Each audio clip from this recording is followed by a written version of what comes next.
Hi, everyone. So today we're going to be discussing the most recent amazing rate drop that we've been seeing in the market. The Fed recently made a 50 basis point rate cut.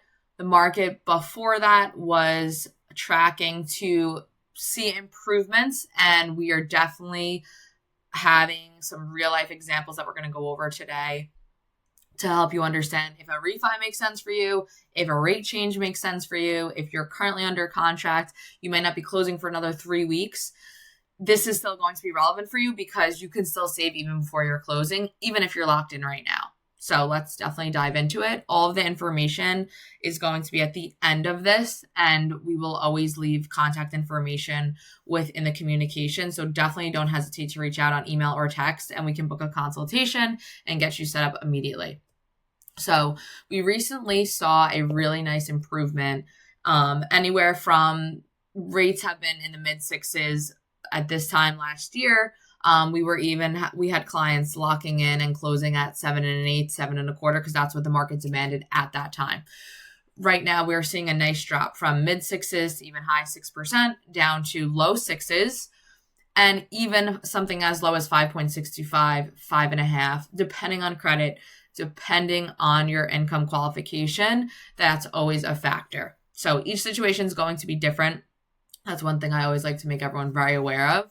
Yourself and the person next to you are going to have completely different rate sheets, just dependent on credit score, where you're buying, down payment, loan size. There's many variables that go into rates when pricing for your mortgage. So in this example, this person had a $400,000 loan with a rate of 6.5. This is what you're looking at for their monthly payment, just about $2,528.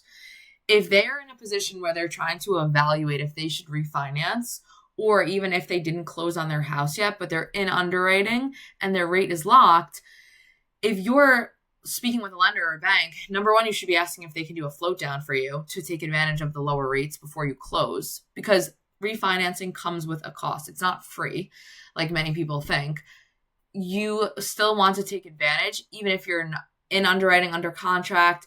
Just because you have a locked rate, that doesn't mean anything. You can still take advantage of this. And if your current lender is not allowing you to, reach out and we can help you. We're closing loans in as fast as 10 to 12 days if needed. So it's definitely something that's feasible if you still want to take advantage of the improvement. So what is the impact of the newer rates? It enhances your savings power on not only a monthly basis, but over the lifetime of your loan. And we're going to show you the impact of that.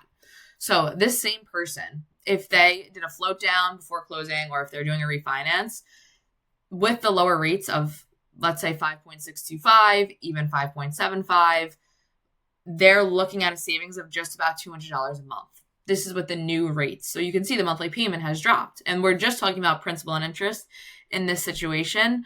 Of course, you're always going to factor in your own taxes and insurance and your mortgage insurance based on your specific loan. Everyone's loan is going to be different, dependent on their purchase.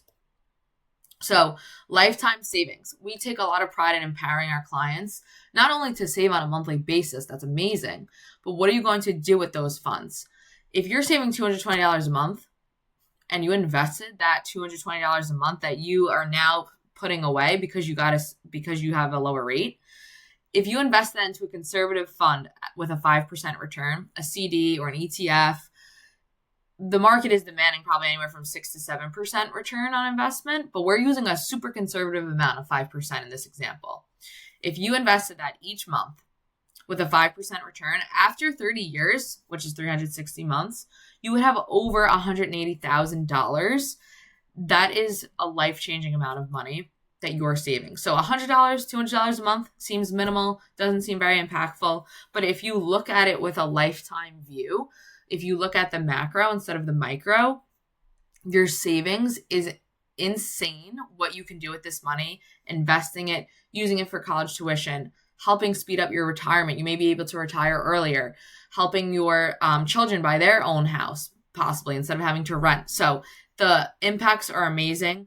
If you are interested in learning how you can save, if you're in the purchase process, refinance process, this is my information. Please reach out and we would love to be able to help you.